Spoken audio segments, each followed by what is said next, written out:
ಆದಂಥ ಮಕ್ಕಳಿಗೆ ಪ್ರತಿಭಾ ಪುರಸ್ಕಾರ ಕಾರ್ಯಕ್ರಮ. ಈ ಪ್ರತಿಭಾ ಪುರಸ್ಕಾರ ಕಾರ್ಯಕ್ರಮ DDU ಶಿಕ್ಷಣ ಸಂಸ್ಥೆ ವತಿಯಿಂದ ಇವತ್ತು ಹಮ್ಮಿಕೊಂಡಿದ್ದೇವೆ. ಈ ಕಾರ್ಯಕ್ರಮದ ಮುಖ್ಯ ಅತಿಥಿಗಳಾಗಿ ಆಗಮಿಸಿದಂಥ ಶ್ರೀ ಮಹೇಶ್ ಬೀದರ್ ಅವರು ಈಗಾಗಲೇ ತಮ್ಮ ಉಪನ್ಯಾಸವನ್ನು ಕೂಡ ನೀಡಿದ್ದಾರೆ. ಮತ್ತು ನಮ್ಮ ಸಂಸ್ಥೆಯ ಪ್ರಾಂಶುಪಾಲರಾದ ಮಹೇಶ್ ರವರೇ ಮತ್ತು ಆತ್ಮೀಯ ಎಲ್ಲ ಸುತ್ತಮುತ್ತಲ ಗ್ರಾಮದಿಂದ ಬಂದಂಥ ಎಲ್ಲ ಪೋಷಕ ಮಿತ್ರರೇ ಮತ್ತು ವಿದ್ಯಾರ್ಥಿ ಮಿತ್ರರೇ, ಮೊಟ್ಟ ಮೊದಲಿಗೆ ಏನು 2024-25 ಸಾಲಿನ SLCಯಲ್ಲಿ ತೇರ್ಗಡೆಯಾಗಿ ಈ ಸಂಸ್ಥೆಗೆ ಬಂದು ಸನ್ಮಾನಕ್ಕೆ ಏನು ಒಳಪಡ್ತಾ ಇದ್ದೀರಿ, ನಿಮ್ಮೆಲ್ಲರಿಗೂ ನಾನು ಹೃದಯಪೂರ್ವಕ ಧನ್ಯವಾದಗಳನ್ನು ಹೇಳಲಿಕ್ಕೆ ಇಷ್ಟಪಡ್ತೇನೆ. ಯಾಕಂತಂದ್ರೆ ನಾನು ಭಾವಿಸಿದ್ದು ನೀವೆಲ್ಲರೂ ಸ್ವಂತ ಶ್ರಮದಿಂದ ನೀವೆಷ್ಟು ಅಂಕ ಪಡೆದಿರಿ ಅಂತ ಅನ್ನೋದು ಬಹಳ ಮುಖ್ಯ ಅಲ್ಲ. ನೀವೇನು ಸ್ವಂತ ಶ್ರಮದಿಂದ ನೀವೇನು SLC ತೇರ್ಗಡೆ ಆಗಿದ್ದೀರಿ, ಅದಕ್ಕೆ ಭಾಳ ನನಗೆ ಖುಷಿ ಅನಿಸುತ್ತೆ. ಯಾಕಂದ್ರೆ ಒಂದು ಎಲ್ಲ ಪೇರೆಂಟ್ಸಿಗೆ ಕೆಲವು ಮಂದಿ ಗೊತ್ತಿರ್ತದೆ, ಕೆಲವು ಮಂದಿ ಗೊತ್ತಿರಂಗಿಲ್ಲ. ಇಲ್ಲೇ ನಿಮ್ಮ ಮಕ್ಕಳು ಅದರಲ್ಲಿ SLC ಪಾಸ್ ಆದವರು ಒಬ್ಬರು ಯಾರೇ ಒಬ್ಬರದು ಕಾಪಿ ಮಾಡಿಲ್ಲ, ಒಂದು ಅಕ್ಷರ ನೋಡಿಲ್ಲ, ಮತ್ತೆ ಯಾರು ಅವರಿಗೆ ಹೇಳಿಲ್ಲ. ನಾನು ಭಾವಿಸಿದ್ದೀನಿ, ನೀವು ಕೂಡ ಭಾವಿಸ್ಬೇಕು. ಅವರ ಆತ್ಮಸಾಕ್ಷಿಯಾಗಿ ಗೊತ್ತಿದೆ. ಯಾಕಂತಂದ್ರೆ CCTV ಎಲ್ಲ ವೆಬ್ಕಾಸ್ಟಿಂಗ್ ನಲ್ಲಿ ಎಕ್ಸಾಮ್ ಬರ್ದಾರ ಅವರು. ಯಾಕಂದ್ರೆ ಎಲ್ಲ CCTV ರೆಕಾರ್ಡ್ ಆಗ್ತಿರ್ತಿತ್ತು ಅವ್ರು ಎಕ್ಸಾಮ್ ಬರ್ದಾಗ. ಯಾರು ಟೀಚರ್ ಹೇಳಿಲ್ಲ, ಎಡಗಡೆ ನೋಡಿಲ್ಲ, ಬಲಗಡೆ ನೋಡಿಲ್ಲ, ಸ್ವಂತ ಶ್ರಮದಿಂದ ಅವರು SLC ಪಾಸ್ ಆಗಿದ್ದಾರೆ. ಅಂದ್ರೆ ಅವರು ಎಷ್ಟು ಪರ್ಸೆಂಟೇಜ್ ತಗೊಂಡಿದಾರ, ಅವರು ಸ್ವಂತ ಪರ್ಸೆಂಟೇಜ್, ಯಾರದು ಅವರಲ್ಲಿ ಪಾಲು ಇಲ್ಲ. ಅದಕ್ಕಾಗಿ ಬಹಳ ಸಂತೋಷದಿಂದ ಹೃದಯಪೂರ್ವಕ ಧನ್ಯವಾದಗಳನ್ನು ಹೇಳಲಿಕ್ಕೆ ಇಷ್ಟಪಡ್ತೀನಿ ಅಂತ ಹೇಳುತ್ತೇನೆ. ಈಗ ಬಹಳಷ್ಟು ಗ್ರಾಮೀಣ ಪ್ರದೇಶದಲ್ಲಿ ಇರ್ತಕ್ಕಂಥ ವಿದ್ಯಾರ್ಥಿಗಳಿಗೆ ಅವ್ರು ಎಷ್ಟು ಬೇರೆಯವರಿಗೆ ಕಂಪೇರ್ ಮಾಡಿದ್ರೆ ಬಹಳಷ್ಟು ತೊಂದರೆ ಅನುಭವಿಸಿದ್ದಾರೆ ಈಗ ಅವರು. ಯಾಕಂದ್ರೆ ಸರಿಯಾದಂತ ಟೀಚರ್ಸ್ ಇಲ್ಲ, ಅವರಿಗೆ ಕಾಯಂ ಟೀಚರ್ಸ್ ಇಲ್ಲ, ಸರಿಯಾದ ರೀತಿಯಿಂದ ಬುಕ್ಗಳು ಸಿಕ್ಕಿರಂಗಿಲ್ಲ, ಸರಿಯಾದ ರೀತಿಯಿಂದ ನೋಟ್ಬುಕ್ಗಳು ಸಿಕ್ಕಿರಂಗಿಲ್ಲ, ಮತ್ತು ಅದರೊಳಗನೆ ಸರಿಯಾದ ರೀತಿಯಿಂದ ಶಾಲೆಗೆ ಹೋಗಿರಂಗಿಲ್ಲ. ಯಾಕಂತಂದ್ರೆ ಪೋಷಕರಾದವರು ಹಬ್ಬಕ್ಕಾದ್ರೂ ಬಿಡಿಸಿರ್ತೀರಿ, ಅಮಾವಾಸ್ಯೆಗಾದ್ರೂ ಬಿಡಿಸಿರ್ತೀರಿ, ಹತ್ತಿ ಬಿಡಿಸ್ಲಿಕ್ಕಾದ್ರೆ ಕರ್ಕೊಂಡು ಹೋಗಿರ್ತೀರಿ. ಇಲ್ಲ, ನೀವು ಕೃಷಿ ಚಟುವಟಿಕೆಯಲ್ಲಿ ತೊಡಗಿದಂಥ ಸಂದರ್ಭದಲ್ಲಿ ಮನೆಯಲ್ಲಿ ಉಳುಕಲಕ್ಕ ಯಾರ ಮಕ್ಕಳನ್ನ ಎತ್ತುಗಳಕ್ಕೂ ಅವಕಾಶ ಮಾಡಿಕೊಟ್ಟಿರ್ತೀರಿ. ಅವೆಲ್ಲವುಗಳನ್ನು ಮೆಟ್ಟಿ ಅವರು SLC ಪಾಸ್ ಆಗಿದ್ದಾರೆ. ಆದ್ರೆ SLC ಓದೋ ಕಾಲಕ್ಕೇ ನಾವು ಹಲವಾರು ಹೈಸ್ಕೂಲ್ಗಳಿಗೆ ಭೇಟಿಯಾಗಿ ಅವ್ರು SLC ಯಾವ ತರ ಪಾಸ್ ಆಗ್ಬೇಕಂತ ಅನ್ಕೊಂಡು ನಮ್ಮ ಸಂಸ್ಥೆಯಿಂದನೇ ಆಗ್ಲೇ ಅವ್ರಿಗೆ ಪಾಸಿಂಗ್ ಪ್ಯಾಕೇಜು, ಹಿಂದಿನ ವರ್ಷ ಕ್ವಶನ್ ಪೇಪರ್ ಬಿಡಿಸಿದ್ದು, ಮತ್ತು SLC ಆದ ನಂತರ ನಾವು ಏನೇನು ಕೋರ್ಸ್ಗಳು ಮಾಡ್ಬೋದು ಅಂತ ಅನ್ಕೊಂಡು ಕೆಲವೊಂದು ಶಾಲೆಗಳಿಗೆ ತಿರುಗಾಡಿ ನಾವು ಬಹಳಷ್ಟು ಜನಕ್ಕೆ ಮಾಹಿತಿ ಕೊಟ್ಟಿದ್ದೀವಿ. ಕೆಲವೊಂದು ವಿದ್ಯಾರ್ಥಿಗಳು ಶಾಲೆಯಲ್ಲಿ ಇರ್ಬೋದು ಅಥವಾ ಇಲ್ಲದೆ ಇರ್ಬೋದು. ಆದರೆ ಈ ಸಂದರ್ಭದಲ್ಲಿ ಇಷ್ಟೊತ್ತಿಗೆ ಆಗ್ಲೇ ನಾವು ಅವ್ರಿಗೆ ಕರೆದು ಉಪನ್ಯಾಸ ನೀಡಿ ಅವ್ರಿಗೆ ಸನ್ಮಾನಿಸಿ ಕಳಿಸ್ಬೇಕಾಗಿತ್ತು. ಆದರೆ ಸ್ವಲ್ಪ ತಡ ಆಯಿತು, ಆದರೂ ಪರವಾಗಿಲ್ಲ, ಇಷ್ಟೆಲ್ಲ ವಿದ್ಯಾರ್ಥಿಗಳು ಬಂದಿದ್ದೀರಿ. ಆದರೆ ಇವತ್ತು ಮನುಷ್ಯನಿಗೆ ಸ್ವಲ್ಪ ನೋಡಿ, ನೀವೆಲ್ಲೋ ಕತ್ತಲಿನಲ್ಲಿ ಹೊರಟಿರ್ತೀರಿ. ಕತ್ತಲಿನಲ್ಲಿ ಹೊಂಟಂತ ಸಂದರ್ಭದಲ್ಲಿ ಮುಂದೆ ದೊಡ್ಡ ಬಾವಿ ಇರುತ್ತೆ, ನಿಮಗೆ ಗೊತ್ತಿರಂಗಿಲ್ಲ ಅದು ಬಾವಿ ಅಂತ. ಇನ್ನು ಏನು ಜಸ್ಟ್ ಆ ಬಾವಿಯಲ್ಲಿ ಕಾಲು ಇಡ್ತೀರಿ, ಇಡುವಂತ ಸಂದರ್ಭದಲ್ಲೇ ಚಕ್ ಅಂತ ಮಿಂಚೋಡ್ಬಿಡೋದು. ಹಿಂಗೆ ಕಾಲು ಇಡ್ಬೇಕಂತ ಅನ್ನೋದ್ರೊಳಗನೆ ಚಕ್ ಅಂತ ಮಿಂಚೋಡಿದಾಗ ನೀವು ಬಾವಿಯಲ್ಲಿ ಕಾಲು ಇಡ್ತೀರೋ ಅಥವಾ ಕಾಲು ವಾಪಸ್ ತಗೊಳ್ತೀರೋ? ಅಮ್ಮ ಅಂತ ವಾಪಸ್ ತಗೊಳ್ತೀರಿ. ಹೌದಾ? ಏನು ಬಾವಿಗೆ ಹೋಗಿ ಬಿಡ್ತಿರೋ? ಅದಕ್ಕೆ ಇವತ್ತಿನ ದಿನ ಈಗಾಗಲೇ ಸರ್ ಹೇಳಿದ್ರು, ಯಾವ ಮನುಷ್ಯ ಪರಿವರ್ತನೆ ಕಡೆ ಮನಸ್ಸು ವಾಲ್ತದ ಅವ್ರು ನಾವು ಸಕ್ಸಸ್ ಆಗ್ತೀವಿ. ಯಾರ ಮನಸ್ಸು ಪರಿವರ್ತನೆ ಕಡೆ ವಾಲಂಗಿಲ್ಲ ನಾವು ಸಕ್ಸಸ್ ಆಗಂಗಿಲ್ಲ. ಅಂದ್ರೆ ಮನುಷ್ಯರಿಗೆ ಯಾಕೆ ಮಿಂಚಿನ ಉದಾಹರಣೆ ಕೊಟ್ಟಿನಿ ಅಂತಂದ್ರೆ, ನಮಗ್ ಫ್ಲಾಶ್ ಆಗ್ಬೇಕು, ಓ ಹೌದಲ್ಪ ಹಿಂಗ ಆಗ್ಬೇಕಾಗಿತ್ತಲ್ಲ. ಯಾವ ಮನುಷ್ಯನಿಗೆ ಫ್ಲಾಶ್ ಆಗ್ತದ ಅವನು ಸಕ್ಸಸ್ ಆಗ್ತಾನ. ಯಾವ ಮನುಷ್ಯ ಎಲ್ಲಿವರೆಗೆ ಫ್ಲಾಶ್ ಆಗಂಗಿಲ್ಲ ಅವನು ಸಕ್ಸಸ್ ಆಗಂಗಿಲ್ಲ.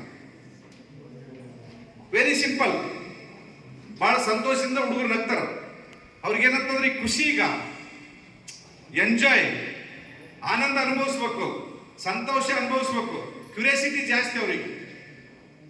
ಎದ್ರ ಕಡೆ ಕ್ಯೂರಿಯಾಸಿಟಿ ಜಾಸ್ತಿ ಅಂತಂದ್ರೆ ಮೊಬೈಲ್ ಕಡೆ ಕ್ಯೂರಿಯಾಸಿಟಿ ಜಾಸ್ತಿ, ಎಬ್ಬುಲಿ ಕಟಿಂಗ್ ಮಾಡಿಸೋದು ಕ್ಯೂರಿಯಾಸಿಟಿ ಜಾಸ್ತಿ, ಕ್ರಿಕೆಟ್ ಆಡೋದ್ರ ಕಡೆ ಕ್ಯೂರಿಯಾಸಿಟಿ ಜಾಸ್ತಿ, ಯಾರಿಗನ ಚುಡಾಯಿಸೋದ್ರೊಳಗೆ ಕ್ಯೂರಿಯಾಸಿಟಿ ಜಾಸ್ತಿ, ಇಂಥದ್ರೊಳಗೆ ಅವ್ರದ್ದು ಏನಂದ್ರೆ ಆಸಕ್ತಿ ಜಾಸ್ತಿ. ಆದ್ರೆ ಒಂದು ವೇಳೆ ನಾವು ಕ್ಯೂರಿಯಾಸಿಟಿ ಕಡೆ ನಮ್ಮ ಮನಸ್ಸು ಕೊಟ್ಟಿವಿ ಅಂತಂದ್ರೆ, ಕ್ಯೂರಿಯಾಸಿಟಿ ಕಡೆ ಯಾರು ಮನಸ್ಸು ಕೊಡ್ತೀವಿ ನಮ್ಮ ಜೀವನ ಅಲ್ಲೇ ಸ್ಪೈಲ್ ಆಗುತ್ತೆ, ಹಾಳಾಗಿರ್ಬಿಟ್ಟು. ಗೊತ್ತೇ ಆಗಿರಂಗಿಲ್ಲ ರೀ. ನೀವು ಅಪ್ ಟು SLC ಮುಗಿಸಿರಿ, ನೀವು ಒಂದೇ ಕ್ಲಾಸ್ ಅಡ್ಮಿಷನ್ ಓದುತ್ತಿನಾಗ ನಿಮ್ಮ ತಂದೆ ಹೊಡೆದಂತ ಫೋಟೋ, ನಿಮ್ಮ ತಂದೆ ಇಟ್ಟಂತ ವಿಡಿಯೋ ನೋಡ್ರಿ, ನೀವು ಗೊತ್ತಾಗುತ್ತಾ? ನಿಮ್ಮನ್ನು ಕರ್ಕೊಂಡೋಗಿ LKG ಅಲ್ಲಿಯೋ ಫಸ್ಟ್ ಸ್ಟ್ಯಾಂಡರ್ಡ್ ಅಲ್ಲಿ ಕುಂದಿರ್ಸುತ್ತಿನಾಗ ನೀವು ಬಟ್ಟೆಯಲ್ಲಿ ಕಕ್ಕ ಮಾಡ್ಕೊಂಡದ್ದು, ನಿಮ್ಮ LKG UKG ಟೀಚರ್ ನಿಮಗೆಲ್ಲ ಸ್ವಚ್ಛ ಮಾಡಿಸಿದ್ದು, ನಿಮ್ಮ ತಂದೆ ಮೂಗು ಒರೆಸಿದ್ದು, ಬಟ್ಟೆ ಉಡಿಸೋದು, ಸ್ನಾನ ಮಾಡೋದು ಎಲ್ಲ ವಿಡಿಯೋ ಮಾಡಿಟ್ಟದ್ದನ್ನ ನಿಮಗೆ ತೋರಿಸ್ಬೇಕು. ಅವುಗಳನ್ನ ಇಡ್ಬೇಕು ರೆಕಾರ್ಡ್. ಯಾಕೆ ಇದು ಉದಾಹರಣೆ ಹೇಳ್ತಾ ಇದ್ದೀನಿ ಅಂತಂದ್ರೆ, ಮನುಷ್ಯನಿಗೆ ಎಲ್ಲನೂ ಗೊತ್ತಾಗ್ಬೇಕು. ಯಾವ ಮನುಷ್ಯನಿಗೆ ಗೊತ್ತಾಗಂಗಿಲ್ಲ ಆ ಮನುಷ್ಯ ಸಕ್ಸಸ್ ಆಗಂಗಿಲ್ಲ. ನಾವು ಇವತ್ತು ಕರೆಸಿದ ಉದ್ದೇಶ ಅಂತಂದ್ರೆ, ನಿಮಗೇನು ಒಂದು ಬುಕ್ ಕೊಡ್ಬೋದು, ಒಂದು ಶಾಲು, ಒಂದು ಹೂವಿನಾರ ಹಾಕಿ ಕಳಿಸ್ಬೋದು. ಅದರಿಂದ ಇವೆರಡರಿಂದ ಪ್ರಯೋಜನ ಇರಂಗಿಲ್ಲ. ಇದು ಒಯ್ದು ಬಿಸಾಕಿ ಕೊಡ್ತೀವಿ ಹೂವು. ಆದ್ರೆ ಇದೇನಿದೆಯಲ್ಲ, ಇದು ಒಂದು ಭಾರತ ಸಂವಿಧಾನದ ಬುಕ್ ಅನ್ನ ಬಾಬಾ ಸಾಹೇಬ್ ಅಂಬೇಡ್ಕರ್ ಅವರು ಬರೆದಿಲ್ಲ, ಆ ಬುಕ್ ಅನ್ನ ಕೊಡ್ತಾ ಇದ್ದೀವಿ. ಪ್ರತಿಯೊಬ್ಬರು ನಾವು ಭಾರತ ಸಂವಿಧಾನದ ಪ್ರಕಾರ ಕೆಲಸ ಮಾಡ್ತಾ ಇದ್ದೀವಿ.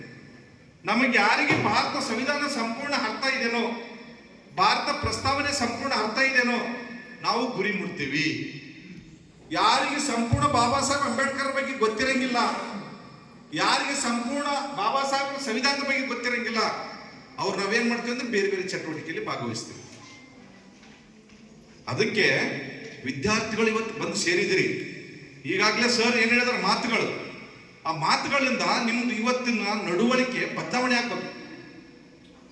ಇವತ್ತಿನಿಂದ ನಡವಳಿಕೆ ಬದಲಾವಣೆ ಆಗ್ಬೇಕು. ಬಾಬಾ ಸಾಹೇಬ್ ಅಂಬೇಡ್ಕರ್ ಆ ಮಟ್ಟಕ್ಕೆ ಹೋದ್ರು, ಸುಮ್ಮನೆ ಹೋದ್ರ? APJ ಅಬ್ದುಲ್ ಕಲಾಂ ಆ ಮಟ್ಟಕ್ಕೆ ಹೋದ್ರು, ಸುಮ್ಮನೆ ಹೋದ್ರ? ಯಾರು ಭಾರತ ದೇಶದಲ್ಲಿ ಅತ್ಯುನ್ನತವಾದ ಸ್ಥಾನವನ್ನ, ಅತ್ಯುನ್ನತವಾದ ಗುರಿಯನ್ನು ಮುಟ್ಟಿದಾರ, ಅವರೆಲ್ಲನೂ ಕೂಡ ಅವಮಾನಕ್ಕೊಳಪಟ್ಟವ್ರೆ, ಅವರೆಲ್ಲರೂ ಕಷ್ಟಪಟ್ಟವ್ರೆ, ಅವರೆಲ್ಲರೂ ನೋವು ಪಟ್ಟವ್ರೆ. ಯಾರು ಸುಮ್ಮನೆ ಅಲ್ಲಿ ಕುಂತು ನೇರವಾಗಿ ಇಲ್ಲಿ ಕುಂತು ಮಾತಾಡಲಿಕ್ಕೆ ಸಾಧ್ಯನೇ ಇಲ್ಲ. ಯಾವ ಮನುಷ್ಯರಿಗೆ ವೆರಿ ಸಿಂಪಲ್, ಬಹಳಷ್ಟು ಕಲ್ಲುಗಳಿರ್ತಾವ. ಎಲ್ಲಾ ಕಲ್ಲುಗಳು ಆ ದೇವರ ಮೂರ್ತಿ ಆಗಂಗಿಲ್ಲ. ಒಬ್ಬ ಶಿಲ್ಪಿ ಕಲ್ಲು ಕಡಿತಾ ಕಡಿತಾ ಕಡಿತಾ ಕಡಿತಾ ಕಡಿತಾ ಕಡಿತಾ ಕಡಿತಾ ಕಡಿತಾ ಹೋಗ್ತಾನೆ. ಕಡಿತಾ ಹೋದಂತ ಸಂದರ್ಭದಲ್ಲಿ ಕೊನೆ ಹಂತ ಮುಟ್ತದ ಒಂದು ಕಲ್ಲು, ಸಂಪೂರ್ಣ ಮೂರ್ತಿಯಾಗಿ ಪರಿವರ್ತನೆ ಆಗ್ತದೆ. ಎಷ್ಟು ಕಲ್ಲು? 10 ಕಲ್ಲು ಕಡ್ದಾಗ ಒಂದು ಕಲ್ಲು ಸಂಪೂರ್ಣ ಪರಿಪೂರ್ಣ ಆಗ್ತದೆ. ಉಳಿದಂತ ಎಲ್ಲಾ ಕಲ್ಲುಗಳು ಎಲ್ಲೋ ಕೆಳಗೆ ಬಿದ್ದಿರ್ತಾವ, ಎಲ್ಲೆಲ್ಲೋ ಬಿದ್ದಿರ್ತಾವ ಆ ಕಲ್ಲುಗಳು. ಆದ್ರೆ ಒಂದು ಕಲ್ಲು ಮಾತ್ರ ಪೂಜಿಸಲ್ಪಡ್ತದೆ. ಅಂತ ಕಲ್ಲುಗಳು ಇವತ್ತು ನೀವು. ಇವತ್ತು ನಿಮಗೆ ಕರೆಸಿದ ಉದ್ದೇಶ ಏನಂತಂದ್ರೆ, ನಿಮ್ಮ ತಂದೆ ತಾಯಿ ಬಹಳ ಕಷ್ಟದಲ್ಲಿದಾರ, ಅವರು ದುಡಿತಾ ಇದ್ದಾರ, ಶ್ರಮ ಪಡ್ತಾ ಇದ್ದಾರ. ಆದ್ರೆ ಅವರು ಇನ್ನೂ ಆರ್ಥಿಕವಾಗಿ ಉನ್ನತ ಸ್ಥಾನದಲ್ಲಿ ಇಲ್ಲ, ಏನೋ ಸ್ವಲ್ಪ ಪ್ರಮಾಣದಲ್ಲಿ ಇರ್ಬೋದು. ನಿಮ್ಮನ್ನ ಓದಿಸ್ಲಿಕ್ಕೆ ಅವರಿಗೆ ಸಾಧ್ಯ ಇರ್ಬೋದು ಅಥವಾ ಅಸಾಧ್ಯ ಇರ್ಬೋದು. ಆದ್ರೆ ನೀವು ಗ್ರಾಮೀಣ ಪ್ರದೇಶ ಉದ್ದೇಶದಲ್ಲಿ ನಾವು ಈ ಕಾಲೇಜ್ ಎದಕ್ಕೆ ಮಾಡಿದೀವಿ, ಬಹಳಷ್ಟು ವಿದ್ಯಾರ್ಥಿನಿಯರು ಹೆಣ್ಮಕ್ಳು ಶಾಪುರ್ಗೆ ಹೋಗ್ತಾರ, ಯಾದಗಿರಿಗೆ ಹೋಗ್ತಾರ, ಮತ್ತೆ ಎಲ್ಲೆಲ್ಲೋ ಬಿಟ್ಟು ಬಂದಿರ್ತೀವಿ, ಅವ್ರಿಗೆ ಸರಿಯಾದ ರೀತಿಯಿಂದ ಊಟ ಆಗಂಗಿಲ್ಲ. ನಾವು ಬಹಳಷ್ಟು ವಿದ್ಯಾರ್ಥಿಗಳು ಬೇರೆ ಕಡೆ ಕಳಿಸ್ತೀವಿ. ನಾವು ಪರ್ಸೆಂಟೇಜ್ 90, 95, 96, 97, 98 ಬಂತಂದ್ರೆ ತಂದೆ ತಾಯಿಗೆ ಆಸೆ ಏನಿರ್ತದಂದ್ರೆ ನನ್ನ ಮಗ ಡಾಕ್ಟರ್ ಆಗ್ಬೇಕು, ನನ್ನ ಮಗಳು ಇಂಜಿನಿಯರ್ ಆಗ್ಬೇಕು, ನನ್ನ ಮಗ ಸೈಂಟಿಸ್ಟ್ ಆಗ್ಬೇಕು. ಡಿಫ್ರೆಂಟ್ ಅವ್ರ ಕನಸುಗಳು, ಬಹಳಷ್ಟು ಕನಸುಗಳಿರ್ತಾವ. ಆದ್ರೆ ನೀವು SLC ಮಾಡಿದ ನಂತರ ಯಾವ್ಯಾವ ಕೋರ್ಸ್ಗಳು ಮಾಡ್ಬೇಕಂತ ಗೊತ್ತಿರಂಗಿಲ್ಲ ನಿಮಗೆ. ನಾ ಆರ್ಟ್ಸ್ ಮಾಡ್ಬೇಕು, ಕಾಮರ್ಸ್ ಮಾಡ್ಬೇಕು, ಸೈನ್ಸ್ ಮಾಡ್ಬೇಕು. ಈ ಜಗತ್ತಿನಲ್ಲಿ ಯಾವುದಕ್ಕೆ ಅವಕಾಶಗಳಿದಾವ? ಸೈನ್ಸಿಗೆ ಅತಿ ಎಷ್ಟು ಅವಕಾಶಗಳು, ಅದರ ನಂತರ ಸ್ವಲ್ಪ ಅವಕಾಶ ಕಾಮರ್ಸ್ಗೆ, ಸ್ವಲ್ಪ ಅವಕಾಶ ಆರ್ಟ್ಸ್ಗೆ. ಆದ್ರೆ ಅತ್ಯಂತ ಹೆಚ್ಚು ಅವಕಾಶಗಳಿದಾವ ಯಾವ ಕೋರ್ಸ್ಗೆ ಅದಾವ. ನಾವು ಯಾವ ಕೋರ್ಸನ್ನ ಆಯ್ಕೆ ಮಾಡ್ಕೊಳ್ಬೇಕು ಅನ್ನೋದನ್ನ ನೀವು ಥಿಂಕ್ ಮಾಡ್ಬೇಕು. ಯಾವ ತರ ಥಿಂಕ್ ಮಾಡ್ಬೇಕಂತಂದ್ರೆ ಅದರ ಫುಡ್ ಅನ್ನ ಒದಗಿಸ್ಬೇಕು ನಾವು. ನೋಡಪ್ಪ, ಸೈನ್ಸ್ ಮಾಡಿದ್ರೆ ಇಂತಿಂತ ಕೋರ್ಸ್ಗಳನ್ನು ಮಾಡ್ಬೋದು. ನೀನು ಸೈನ್ಸ್ ಮಾಡಿದ್ರೆ ಇಂಜಿನಿಯರ್ ಆಗ್ಬೋದು, ಡಾಕ್ಟರ್ ಆಗ್ಬೋದು, ಸೈಂಟಿಸ್ಟ್ ಆಗ್ಬೋದು, ನ್ಯಾವಿ, ನೀವು ಏನ್ ಜಗತ್ತಿನಲ್ಲಿರ್ತಕ್ಕಂಥ ಎಲ್ಲ ಕೋರ್ಸ್ಗಳು ಮಾಡ್ಬೋದು. ಕಾಮರ್ಸ್ ಆದ್ರೆ ಏನ್ ಮಾಡ್ಬೋದು, ನೀವು ಲಾಯರ್ ಆಗ್ಬೋದು, ಬ್ಯಾಂಕ್ನಲ್ಲಿ ನೌಕರಿ ಮಾಡ್ಬೋದು, CA ಮಾಡ್ಬೋದು, ಡಿಫ್ರೆಂಟ್ ಮಾಡ್ಬೋದು. ನೀವು BA ಮಾಡಿದ್ರೆ ಏನಾಗ್ಬೋದು, ನೀನು IAS ಬರಿಬಹುದು, KS ಎಕ್ಸಾಮ್ ಬರಿಬಹುದು. ಸೈನ್ಸ್ ಮಾಡಿದ್ರು ಬರಿಬಹುದು, ಕಾಮರ್ಸ್ ಮಾಡಿದ್ರು, ಆರ್ಟ್ಸ್ ಮಾಡಿದ್ರು ಬರಿಬಹುದು. ಈ ತರ ಮಕ್ಕಳಿಗೆ ನಾವು ಹೇಳಿದಾಗ ಆ ಮಕ್ಕಳ ಗುರಿ ಏನಾಗ್ತದಂದ್ರೆ ಚಿಗುರು ಬಿಡ್ಲಿಕ್ಕೆ ಸ್ಟಾರ್ಟ್ ಆಗುತ್ತೆ. ಆ ಮಗುಗೆ ನಾವು 6ನೇ ಕ್ಲಾಸ್ ಓದೋ ಕಾಲಕ್ಕೆ ಹೇಳ್ಬೇಕು, ಆ ಮಗುಗೆ ನೀನು ಕನಸು ಏನಾದ, ನೀನ್ ಏನಾಗ್ತೀನಿ, ಪೊಲೀಸ್ ಆಗ್ತದೆ, ಇಂಜಿನಿಯರ್ ಆಗ್ತದೆ, ಡಾಕ್ಟರ್ ಆಗ್ತದೆ, ಏನಾಗ್ತದೆ, ಅದಕ್ಕೆ ತಕ್ಕಂತೆ ಫುಡ್ ಅನ್ನ ಒದಗಿಸ್ಬೇಕಾಗುತ್ತೆ ನಾವು.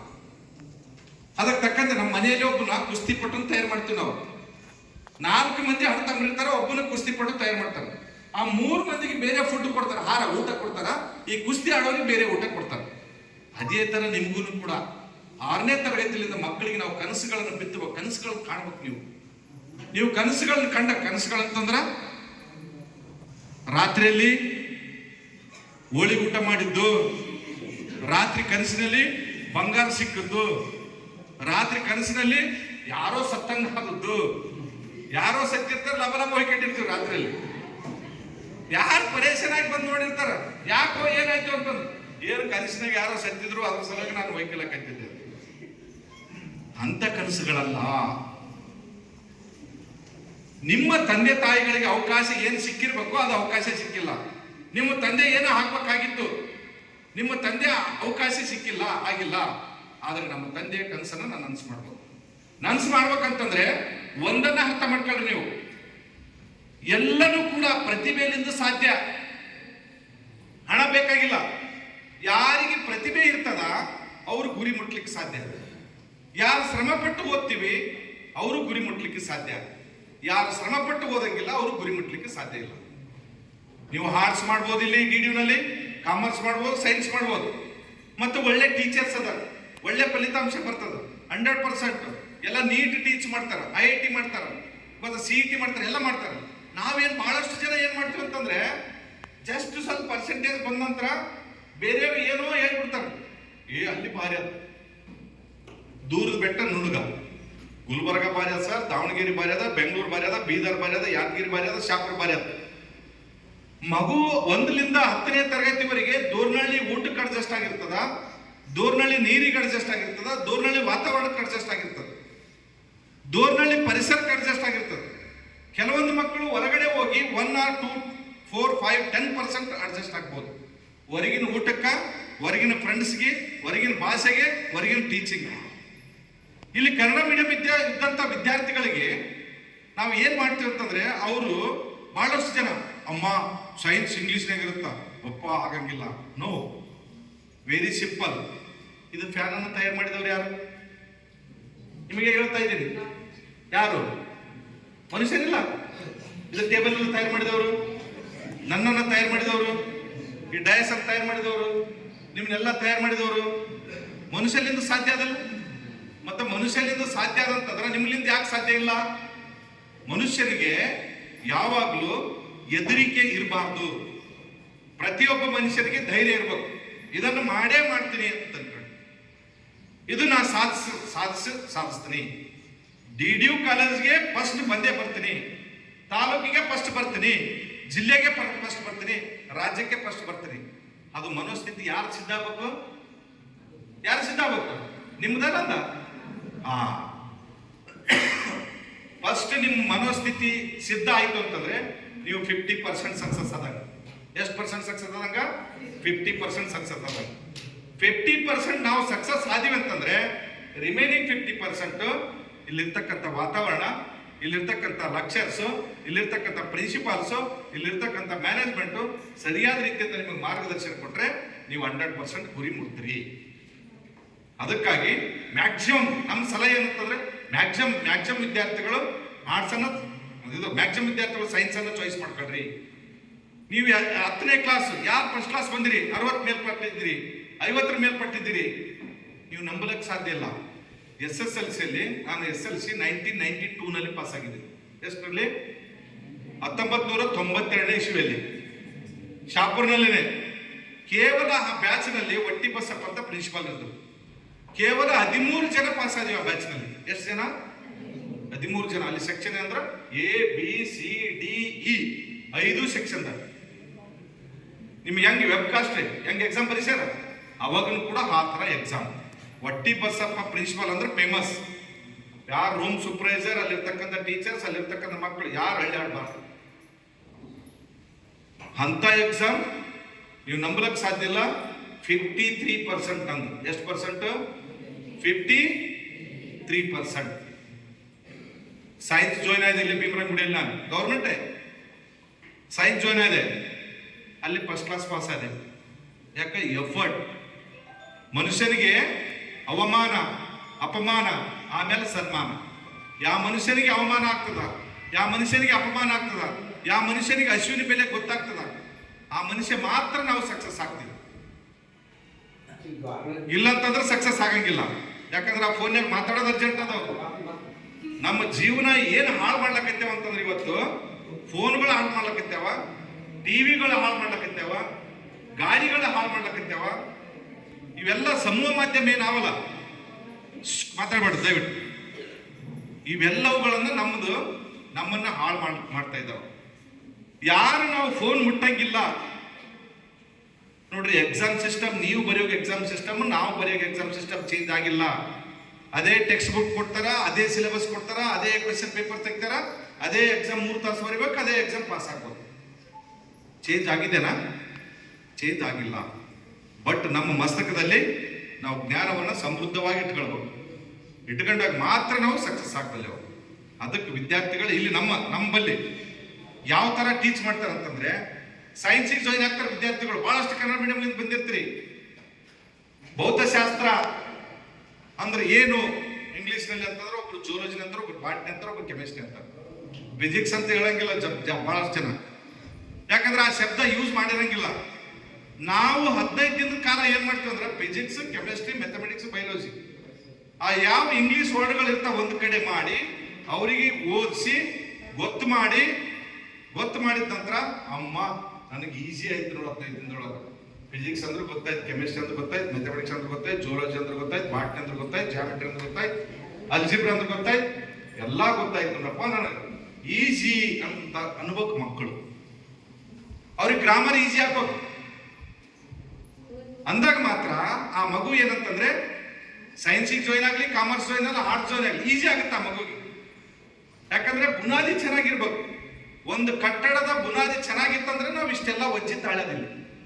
ಬುನಾದಿ ಚೆನ್ನಾಗಿಲ್ಲ ಅಂತಂದ್ರೆ ಕಟ್ಟಡ ಬಿದ್ದೋಗೋದು. ಅದ್ರಾಗ ನೀವು ಫಸ್ಟ್ PUC ಜಾಯ್ನ್ ಆದ್ರಿ ಅಂತಂದ್ರೆ ಆ ಕೆಲಸವನ್ನ ನಾವು ಮಾಡಲೇಬೇಕು. ನೀವು ಅದನ್ನ ಅರಗಿಸಿಕೊಳ್ಳಲೇಬೇಕು. ಈಸಿ. ಮತ್ತೆ ಅದ್ರ ಜೊತೆಗೆ ಆರ್ಟ್ಸ್ನವ್ರಿಗೂ ಕೂಡ ಅಷ್ಟೇ, ಕಾಮರ್ಸ್ನವ್ರಿಗೂ ಕೂಡ ಅಷ್ಟೇ. ಯಾಕಂತಂದ್ರೆ ಒಂದನ್ನ ಅರ್ಥ ಮಾಡ್ಕೊಂಡ್ರೆ ನೀವು ಈಗ SSLC ಪಾಸ್ ಆಗಿದ್ದೀರಲ್ಲ, SSLC ನೀವು 90 ಮಾಡ್ರಿ, 100 ಮಾಡ್ರಿ.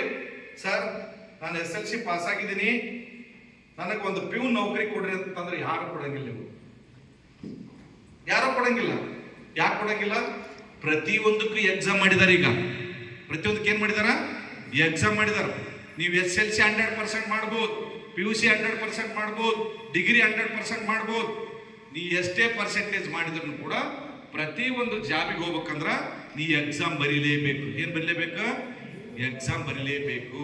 ಮತ್ತ ಆ ಎಕ್ಸಾಮ್ ಇದು ಏನಂತಂದ್ರೆ ಓನ್ಲಿ ಎಲಿಜಿಬಿಲಿಟಿ ಅವರ 18 ವರ್ಷ ಆದ ನಂತರ ಮತದಾನ ಮಾಡ್ಲಿಕ್ಕೆ ಅವಕಾಶ ಇದೆಯಲ್ಲ, ಅದರಂಗ ನೀವು SLC PUC ಮುಗಿಸಿದ್ರ ಕೇವಲ ಅರ್ಹರಿದ್ದೀರಿ ವಿನ ನಿಮಗೆ ಯಾವುದೇ ನೌಕರಿ ಕೊಡಂಗಿಲ್ಲ, ಜಾಬಿಗೆ ಸೇರ್ಸಂಗಿಲ್ಲ. ಇನ್ನೊಂದು ಅರ್ಥ ಮಾಡ್ಕೊಂಡ್ರಿ ನೀವು, ಸರ್ಕಾರಿ ನೌಕರಿಗೆ ಅವಕಾಶ, ಸರ್ಕಾರಿ ನೌಕರಿಗೆ ಅಷ್ಟೇ ಅಲ್ಲ, ಇವನ್ ಖಾಸಗಿ ನೌಕರಿ ಕೂಡ ಅಷ್ಟೇ. ಈಗ ಸರ್ಕಾರಿ ಮತ್ತು ಖಾಸಗಿ ನೌಕರಿ ಒಂದೇ ತರ ಆಗಿದೆ, ಬೇರೆ ಬೇರೆ ಇಲ್ಲ. ಅದಕ್ಕೆ ವಿದ್ಯಾರ್ಥಿಗಳಾದ ನೀವು ಒಳ್ಳೆ ಚಾಯ್ಸ್, ಒಳ್ಳೆ ರೀತಿಯಿಂದ ಚಾಯ್ಸ್ ಮಾಡ್ಕೊಳ್ರಿ, ಒಳ್ಳೆ ರೀತಿಯಿಂದ ಅಧ್ಯಯನ ಮಾಡ್ರಿ, ಒಳ್ಳೆ ರೀತಿಯಿಂದ ಗುರಿಯನ್ನ ಮುಟ್ರಿ. ಅಂದಾಗ ಮಾತ್ರ ನಾವು ಇವತ್ತು ನಿಮ್ಮನ್ನ ಕರೆಸಿ ಸನ್ಮಾನ ಮಾಡಿದ್ದಕ್ಕೂ ನಿಮ್ಮ ತಂದೆ ತಾಯಿ ಇನ್ನೊಂದು ಖುಷಿ ಏನಂತಂದ್ರೆ, ಬಹಳಷ್ಟು ನಾವು ಶಾಲೆಯಲ್ಲಿ ಪ್ರತಿ 1 ತಿಂಗಳಿಗೊಮ್ಮೆ 2 ತಿಂಗಳು ಪೇರೆಂಟ್ಸ್ ಮೀಟಿಂಗ್ ಮಾಡ್ತಿರ್ತೀವಿ. ನಮ್ಮಲ್ಲಿ 80 ಮಕ್ಕಳು ಇರ್ತಾರೆ, ಒಂದು 5 ಜನ 10 ಜನ ಪೇರೆಂಟ್ಸ್ ಬರ್ತಾರೆ.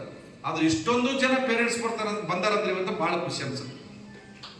ಅರ್ಥ ಮಾಡ್ತಾರೆ? ಇವತ್ತ ನಿಮಗೆ ಸನ್ಮಾನ, ಈಗ ಯಾರಾದ್ರೂ ನೋಡಿ ಇಲ್ಲಿ ಎಷ್ಟು % ಮೇಲ್ಪಟ್ಟಿದ್ದವ್ರಿಗೆ ಸನ್ಮಾನ ಕರೆದ್ರಿ?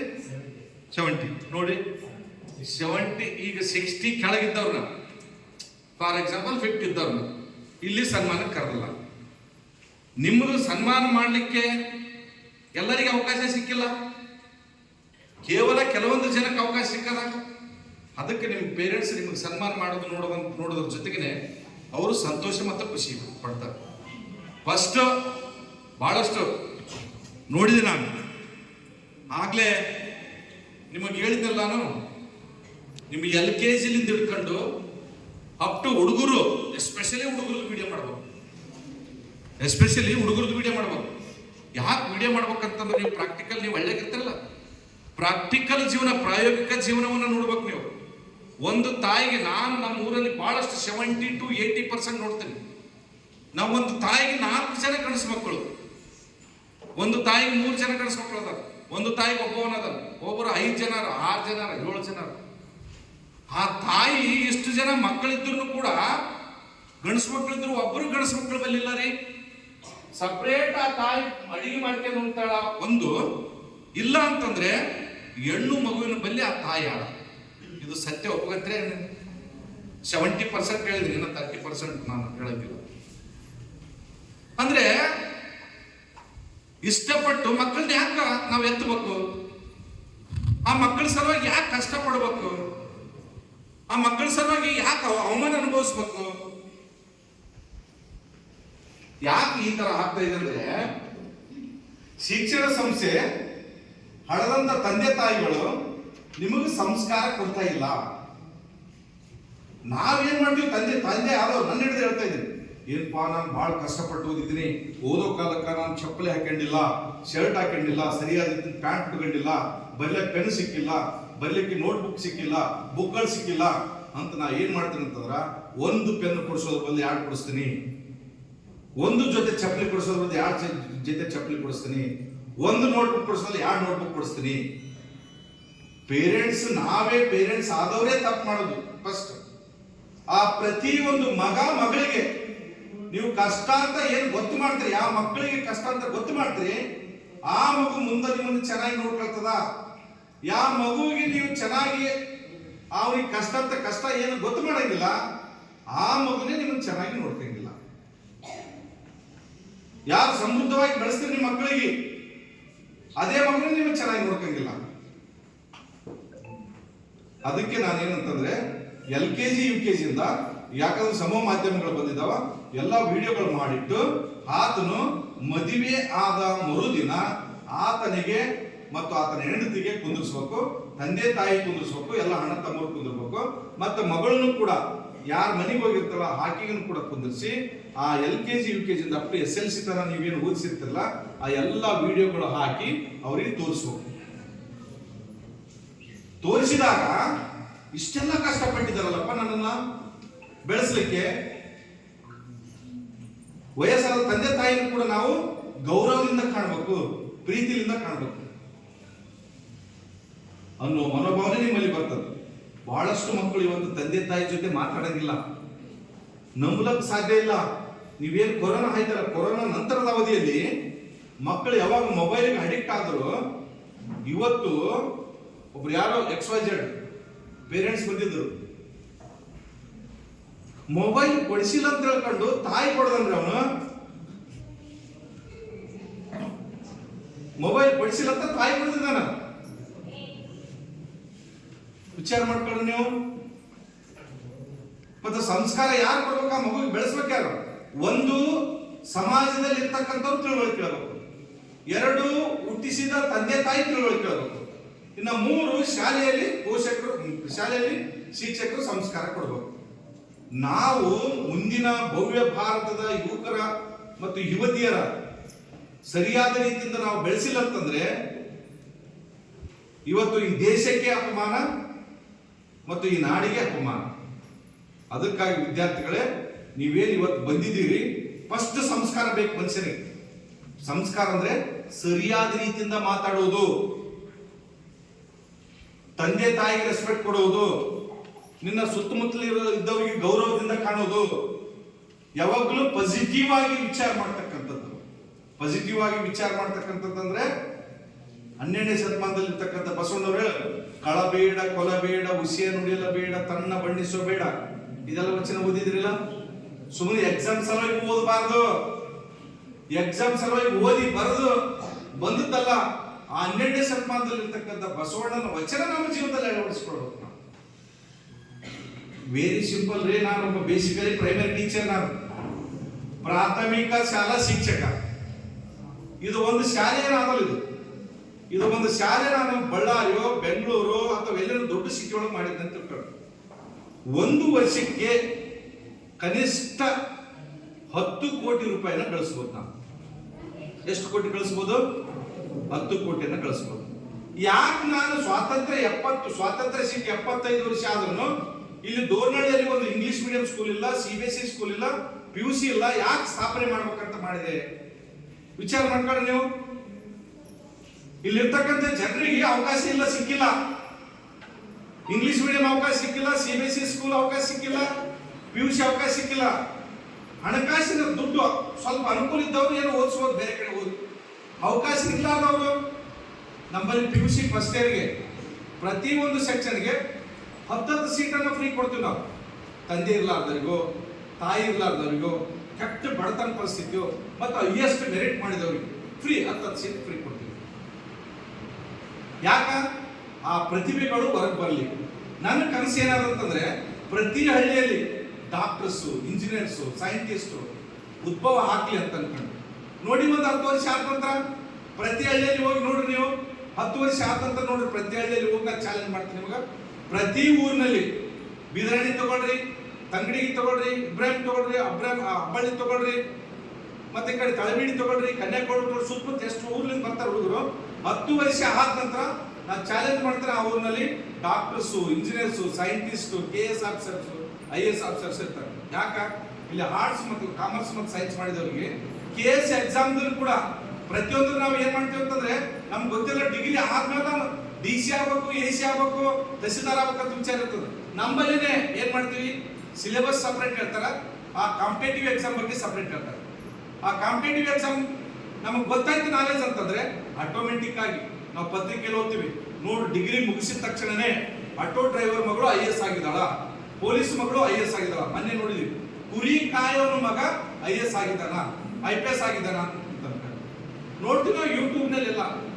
ಯಾಕೆ ನೀವ್ಯಾಕೆ ಹಾಕ್ಬಾರ್ದು? ಅವ್ರು ಮನುಷ್ಯನಿಲ್ಲ. ಆದ್ರೆ ಅಂತ ವಾತಾವರಣವನ್ನ ನಾವು ಏನಂದ್ರೆ, ನಮಗೆ ಅವಕಾಶ ಸಿಕ್ಕಿಲ್ಲ. ನಾನು ಏನೋ ಹಾಕ್ಬೇಕಾಗಿತ್ತು, ಆಗಿಲ್ಲ.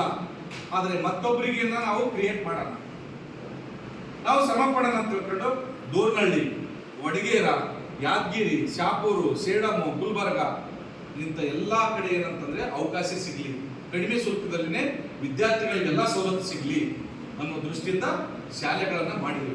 ಬಹಳಷ್ಟು ವಿದ್ಯಾರ್ಥಿಗಳು ಏನ್ ಮಾಡ್ತೀವಿ ಅಂತಂದ್ರೆ ಆಕರ್ಷಣೆ ಆಗ್ತೀವಿ. ವಿದ್ಯಾರ್ಥಿಗಳು, ಎಸ್ಪೆಷಲಿ ವಿದ್ಯಾರ್ಥಿಗಳು ಆಕರ್ಷಣೆ ಆಗ್ತೀವಿ. ಬಾರೋ ಅಲ್ಲಿ DDUನಾಗ ಏನ್ ಮಾಡ್ತೀವಿ, ಮುಂಜಾನೆ 8:30ರಿಂದ 12:30 ತನಕ ಕುಂದಿರ್ಸ್ತಾರ.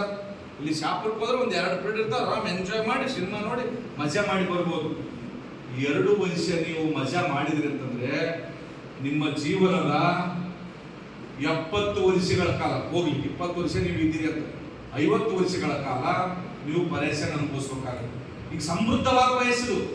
ಹೆಂಗ್ ಬೆಳೆ ಬಿದ್ದ ತಕ್ಷಣ ಗೊಬ್ಬರ ಹಾಕಿದ ತಕ್ಷಣ ಚಂದ ಹೆಂಗ್ ತೆನೆ ಬಿಡ್ತದ, ಇದು ಏನಂತಂದ್ರೆ ತೆನೆ ಬಿಡ್ತಕ್ಕಂಥ ವಯಸ್ಸು. 2 ವರ್ಷ PUC ಹಾರ್ಡ್ ವರ್ಕ್ ಮಾಡಿದ್ರಿ ಅಂತಂದ್ರೆ 3 ವರ್ಷ ಅಥವಾ 4 ವರ್ಷ ಡಿಗ್ರಿ ಕಂಪ್ಲೀಟ್ ಆಯ್ತು ಅಂತಂದ್ರೆ ನೀವು ಆಟೋಮೆಟಿಕ್ ಗುರಿಯನ್ನ ಮುಟ್ತೀರಿ. ಅದಕ್ಕೆ ವಿದ್ಯಾರ್ಥಿಗಳೇ, ನೀವು ಬಹಳಷ್ಟು ಏನು ಗಂಡು ಮಕ್ಕಳು ಇದೀರಲ್ಲ, ನೀವು ಏನಂತಂದ್ರೆ ನಿಮಗೆ ಏನು ಕಾಣುತ್ತಂತಂದ್ರೆ ನಾವು ಈಗ ಮಾತಾಡೋದು ಬಹಳ ಕಷ್ಟ ಅನ್ಸ್ಬೋದು ನಿಮಗೆ. ಹಂಗೆ ಹೇಳ್ತಿರ್ತಾರ ಅವರು, ಇಲ್ಲಿ ಕೇಳೋಣ ಇಲ್ಲಿ ಬಿಡೋಣ ಬಾ. ನೀವು ಆ ಟೆಕ್ನಿಕ್ ಏನ್ ಮಾಡಿದ್ರಿ ಅಂತಂದ್ರೆ ನಿಮ್ಮ ಜೀವನನೇ ಸ್ಪೈಲ್ ಆಗುತ್ತೆ. ಆದ್ರೆ ನಿಮಗೆ ಕಂಪೇರ್ ಮಾಡಿದ್ರೆ ಹುಡುಗಿಯರು ಬೆಟರ್. ಅವ್ರಿಗೆ ಕೊಟ್ಟು ವರ್ಕನ್ನು ಮಾಡ್ತಾರೆ, ಹಾರ್ಡ್ ವರ್ಕ್ ಮಾಡ್ತಾರೆ, ಶ್ರಮ ಪಡ್ತಾರೆ, ಪ್ರಯತ್ನ ಪಡ್ತಾರೆ. ಆದ್ರೆ ದೌರ್ಭಾಗ್ಯ ಏನಂತಂದ್ರೆ ನಮ್ಮ ಪೇರೆಂಟ್ಸ್ ಇನ್ಕ್ಲೂಡಿಂಗ್ ಮೀ, ನನ್ನನ್ನು ಹಿಡ್ಕೊಂಡೆ ಹೇಳ್ತಾ ಇದ್ದೀನಿ. ಏನಂದ್ರೆ ನಮಗ್ ಭಯ, ಹೆಣ್ಣು ಮಗಳು 18 ವರ್ಷ ಆದ್ರೆ ಮದುವೆ ಮಾಡೋಣ. ಯಾರೋ ಬಂದ್ಬಿಡ್ತಾರೆ, ಎಲ್ಲೋ ಫಂಕ್ಷನ್ನಾಗಿ ಯಾರೋ ನೋಡ್ಬಿಡ್ತಾರೆ, ಆ ಹುಡುಗಿ ಚೆನ್ನಾಗಿದ್ದು ನೋಡ್ರಿ ಅವ್ರ ಮಗಳು ಕೇಳ್ರಿ ಅಂತ ಹೇಳ್ತಾರೆ. ಅವ್ರು ಗಂಟು ಬಿದ್ದು ಬಿಡ್ತಾರೆ. ನಾವೆಲ್ಪ ನನ್ನ ಸೆರಗಿನ ಕಟ್ಟಿಗೆ ಬೆಂಕಿ ಬೇರೆ ಸೆರಗಿ ಕಟ್ಟೋಣ ಮಾತಾಡ್ತಿರ್ತಾಳೆ, ಬೇರೆ ಸೆರಗಿನ ಕಟ್ಟಿ ಬಿಡೋಣಪ್ಪ, ನನ್ನ ಜವಾಬ್ದಾರಿ ಕಟ್ಕೊಂಡ್ಬಿಡೋಣ ಅಂತ ಅವ್ರು ಪ್ರಯತ್ನ ಮಾಡ್ತಾರೆ. ದಯವಿಟ್ಟು ಪೇರೆಂಟ್ಸ್ ನಲ್ಲಿ ಇವತ್ತು ವೈಜ್ಞಾನಿಕವಾಗಿ ಚಿಂತನೆ ಮಾಡಿ. ನೀವು ಬಹಳಷ್ಟು ಹಾಸ್ಪಿಟಲ್ ನಲ್ಲಿ ಸೀಸರಿನ್ ಆಗ್ತಕ್ಕಂಥದ್ದು, ಕಬ್ಬಿಣಾಂಶ ತೊಂದರೆ ಆಗ್ತಕ್ಕಂಥದ್ದು, ಮಕ್ಕಳ ಅನಾರೋಗ್ಯ ಒಳಗಾಗೋದು ಇದೇ ಕಾರಣದಿಂದ. ಆ ಮಗುವಿನ ಕನಿಷ್ಠ ಡಿಗ್ರಿ ಓದಿಸ್ರಿ ನೀವು, ಆದ್ರೆ ಓದಿಸಿರಿ ಅಂತ ಅವ್ರಿಗೆ ರಿಕ್ವೆಸ್ಟ್ ಮಾಡ್ಕೊಳಕಂತೀನಿ. ಆದ್ರೆ ನೀವು ನಿಮ್ಮ ತಂದೆ ತಾಯಿ ಮುಂದೆ ನೀವು ನಾನು ಹೇಳ್ತಾ ಇದ್ದೀನಿ, ಪ್ರಾಮಿಸ್ ಮಾಡ್ಬೇಕು. ನೀವು ಏನ್ ಮಾಡ್ಬೇಕು? ಪ್ರಾಮಿಸ್. ನಿಮ್ಮ ತಂದೆ ತಾಯಿ ಇಬ್ಬರನ್ನ ಕುಂದಿರಿಸಿ ಪ್ರಾಮಿಸ್ ಮಾಡ್ಬೇಕು. ಏನಂತ ಪ್ರಾಮಿಸ್ ಮಾಡ್ಬೇಕಂತಂದ್ರೆ, ನನ್ನ ಮನಸ್ಸನ್ನ ಸಮಚಿತ್ತದಿಂದ ಇಟ್ಕೊಂಡು, ನನ್ನ ಮನಸ್ಸು ಚಂಚಲ ಆಗದಂತೆ ನೋಡಿಕೊಂಡು, ನನ್ನ ಗುರಿ ಏನಾದ ನನ್ನ ಮೇಲೆ ನೀವೇನು ವಿಶ್ವಾಸ ಇಟ್ಟು ಅಡ್ಮಿಷನ್ ಮಾಡಿದ್ದೀರಿ, PUC 2 ವರ್ಷ, ಡಿಗ್ರಿ 3 ವರ್ಷ, 5 ವರ್ಷ, ನಿಮ್ಮ ಮಾನ ಮರ್ಯಾದೆಗೆ ಭಂಗ ಬರದಂತೆ ನಾನು ನಡೆದುಕೊಳ್ಳುತ್ತೇನೆ ಅಂತ ತರ್ಕೊಂಡು ಅವ್ರು ಭರವಸೆ ಕೊಡ್ಬೇಕು ನೀವು. ಯಾಕಂದ್ರೆ ನಿಮ್ಮ ಮನಸ್ಸು ಚಂಚಲ ಮಾಡ್ಕೊಳ್ಬಾರ್ದು, ಮೈಂಡ್ ಡೈವರ್ಟ್ ಬೇಕಾದ್ರೆ. ಯಾಕಂದ್ರೆ ಸಮುದ್ರದ ಅಲೆಗಳು ಏನಾಗ್ತಂತಂದ್ರೆ ನೋಡ್ರಿ ಯಾವ ತರ ಡೈವರ್ಟ್ ಆಗ್ತಿರ್ತಾವ. ಅದಕ್ಕೆ ನಿಮ್ಮ ಮನಸ್ಸನ್ನ ಡೈವರ್ಟ್ ಮಾಡೋರು ಇರ್ತಾರೆ, ಮನಸ್ಸು ಚಂಚಲಗೊಳಿಸೋರು ಇರ್ತಾರೆ, ಪರಿಸರ ಕೆಡಿಸ್ತಿರ್ತಾರೆ. ಆದ್ರೆ ನೀವು ನಿಮ್ಮ ಮನಸ್ಸುಗಳನ್ನ ಕಂಟ್ರೋಲ್ ಇಟ್ಕೊಳ್ಬೇಕು.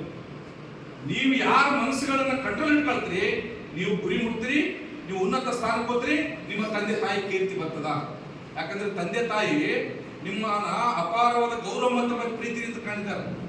ಏನಾದ್ರೂ ನಿಮಗೆ ವ್ಯತ್ಯಾಸ ಆಯ್ತಂತಂದ್ರೆ ಕಷ್ಟ ಮತ್ತು ನೋವು ಅನುಭವಿಸ ನಿಮ್ಮ ತಂದೆ ತಾಯಿ.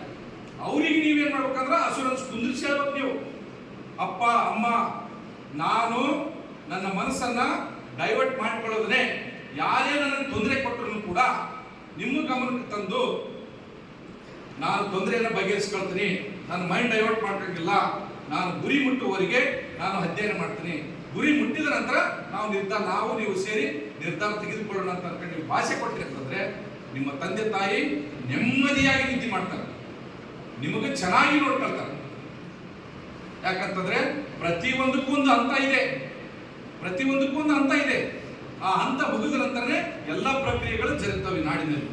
ಅದರ ಸಲುವಾಗಿ ವಿದ್ಯಾರ್ಥಿನಿಯರು ಯಾಕೆ ಮದುವೆ ಮಾಡ್ತಾರಂತಂದ್ರೆ ಇದೇ ಭಯಕ್ಕ, ಮಾನ ಮರ್ಯಾದೆಗೆ ಅಂಜಿ, ಸಮಾಜಕ್ಕೆ ಅಂಜಿ ಅವ್ರು ಏನ್ ಮಾಡ್ತಾರಂತ 18 ವರ್ಷಕ್ಕೆ ಅದ್ರ ಒಳಗನೆ ಮದುವೆ ಮಾಡ್ಬೇಕಂತ ನಿರ್ಧಾರ ಮಾಡ್ತಾರ.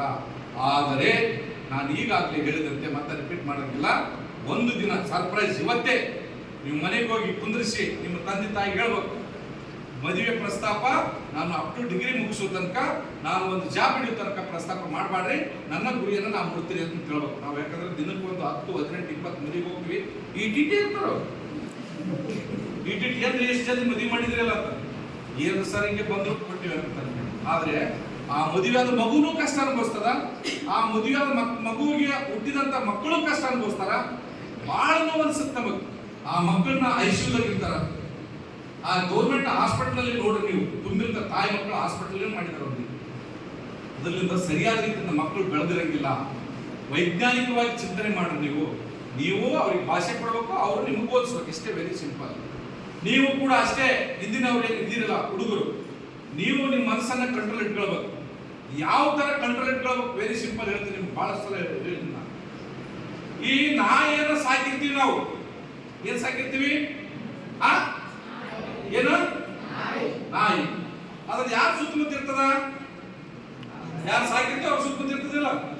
ಅದನ್ನ ಹಗ್ಗ ಕಟ್ಟಿಕೊಂಡು ಮುಂಜಾನೆ ಕರ್ಕೊಂಡು ಹೋಗ್ತಿಲ್ಲ, ಅದಕ್ಕೆ ಕೈಯನ್ನು ಪುಸಿಕ್ತದ. ಅದು ಏನ್ ಮಾಡ್ತದ?